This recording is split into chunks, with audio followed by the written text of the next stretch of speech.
Hi guys, thanks for stopping by and checking out my tutorial on this welcome to our pumpkin patch sign that I made using items from the Dollar Tree. I picked up these 3 different pumpkin signs, and what I'm going to do is take them apart, take all the little strings off and the little raffia bows, and keep the leaves because definitely can find something to use that for, and I think I'm going to use one on this project.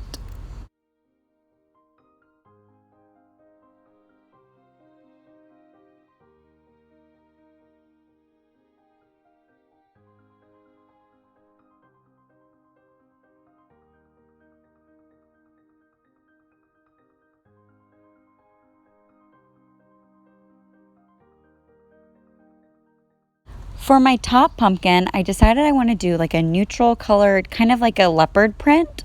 Trying to blend different themes I have going on in my house into one craft. So the first one I painted ivory, and now the middle one is I used a pumpkin spice color. Once I painted the whole thing, the paint was still a little bit wet, and then I'm just going on and adding a little bit of cream or that ivory color in with the pumpkin spice color just to give it some highlights, so it gives the pumpkin dimension. So I just am layering and I'm getting lighter, adding more white as I go, and just kind of going over where it would be like the outermost part of the pumpkin, if that makes sense. And I'm just playing around with it. This is the first time I did this, so I don't know exactly how it's going to turn out, but I do like the idea of adding this dimension and texture to it.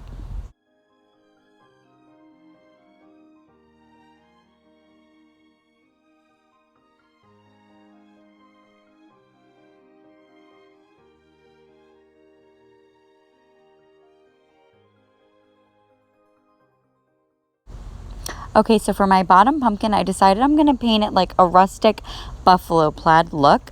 So I'm using the base color is called Seafoam, and I'm just going to paint one coat of that as my base, and then I'm going to go in with my rustic stripes to give it that buffalo check look. So for my vertical stripes, I'm using a color, it's called Succulent. I bought this at Hobby Lobby. And I'm just kind of going over messy. I'm not measuring anything. I just want it to give it a really cute rustic feel to it. You could, however, use paint tape and tape it off if you wanted it to be perfect.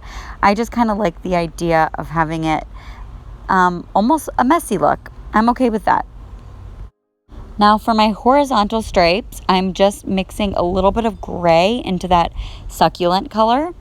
And everything is still wet. I didn't give it time to dry because I'm okay if the colors blend a little bit. But now I'm just kind of spacing out where I would like the horizontal stripes to go. And I just add a little bit of paint as I go. Just give it that really rustic look to it.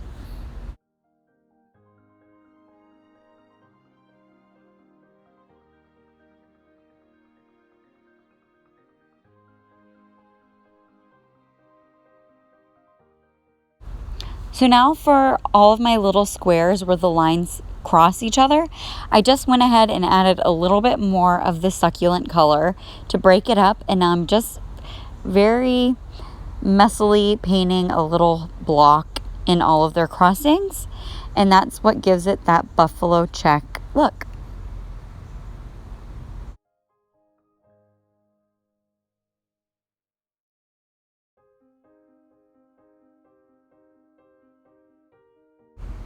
Okay, so now I'm going to go ahead and do this kind of leopard cheetah print. I've never painted this before, so just kind of winging it here, but I mixed a little bit of gold, ivory, and then this warm, it's called honey brown. And I'm just mixing it together, and then I'm just going to kind of paint like some organic little shapes. I started with this C shape, and then I went and added it, made it look more round because I didn't really love the look of this like crescent moon. So I just kind of, as you can see, painted little different shape, different sized blobs. I'm just going to call it a blob. That's pretty much what it is, little squiggly blobs.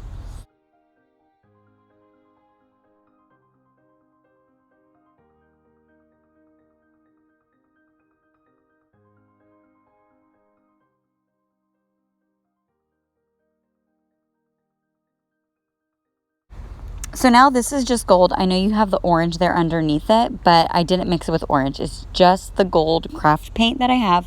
And now I'm just kind of going in the middle of all my little squiggly blobs here, and I'm just blobbing on some of the gold paint to give it some dimension in that and to make it look more like a cheetah print spot, whatever. And now I'm just adding a second coat of the gold to give it a little bit more shine to it, so you can see it a little bit better, because the gold I use is pretty sheer. So I went ahead and did 2 coats of that, and then I added a little bit of an ivory, the same color as that I used for the back, the base color. Just added a little bit of that in with the gold paint that I had to just add one more layer of dimension to those spots. So now that everything is dried, I want to glue them together, but first I decided I'm going to add some of that raffia hay in between each of the pumpkins. So I'm just marking here where they're going to lay so I know exactly where to glue on my straw.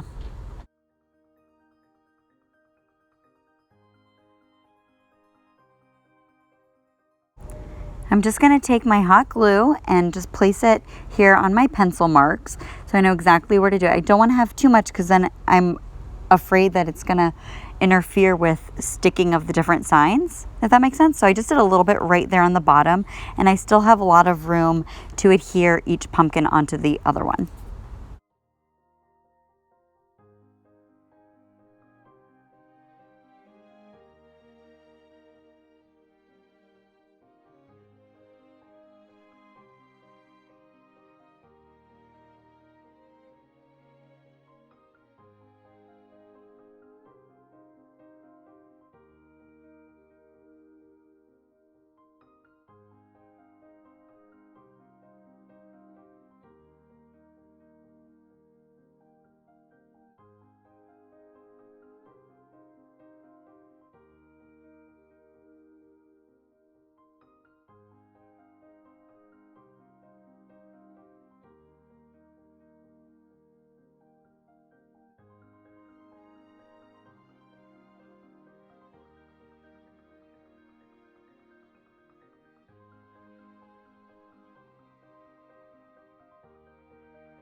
And now I'm just flipping it over, and I'm going to just add a couple more drops of hot glue right around the stems just to help give it a little bit of an extra hold.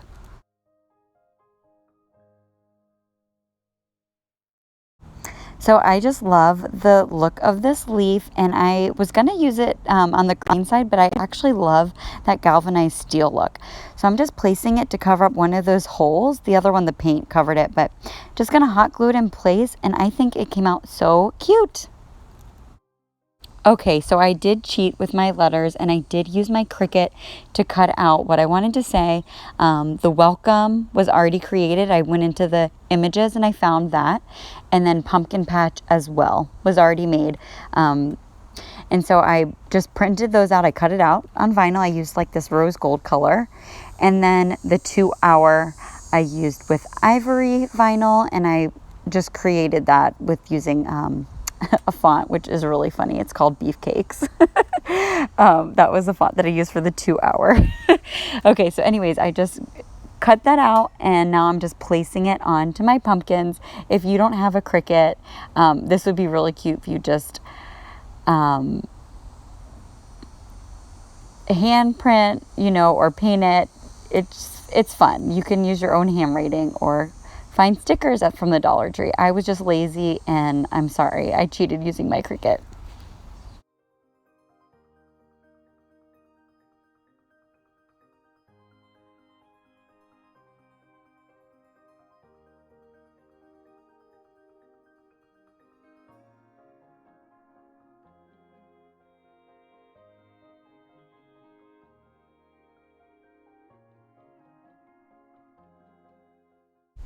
And I normally edit out this type of like boring part of watching this work, but you know what, I thought some people have never seen the process of what it is when you print out vinyl and you place it on. So that's why I kind of left it here.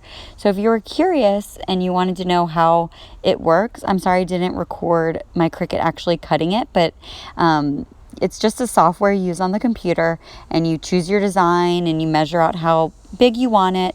You place the vinyl on the mat, stick the mat in the machine, it cuts it for you, you unload it, and then you see my process of what is next to come. But I just thought it was kind of fun to show you the transferring process. It's a little bit tedious, but I find that it's actually kind of therapeutic. That is when it comes out the way you envision and when they stick like they should. And the contact paper I'm using to transfer it is from the Dollar Tree. It's not the greatest, but it works, and it's only $1, whereas the Cricut is much more expensive. So I think it's all worth it. Thank you again so much for watching this tutorial, guys. I hope you enjoyed it and were inspired to create your own little Dollar Tree pumpkin stack. And if you make one, please tag me. I love seeing your creations. You can find me over on Instagrams at Coffee Crafts and Chaos. Anyways, guys, have a blessed fall and enjoy your day. Bye.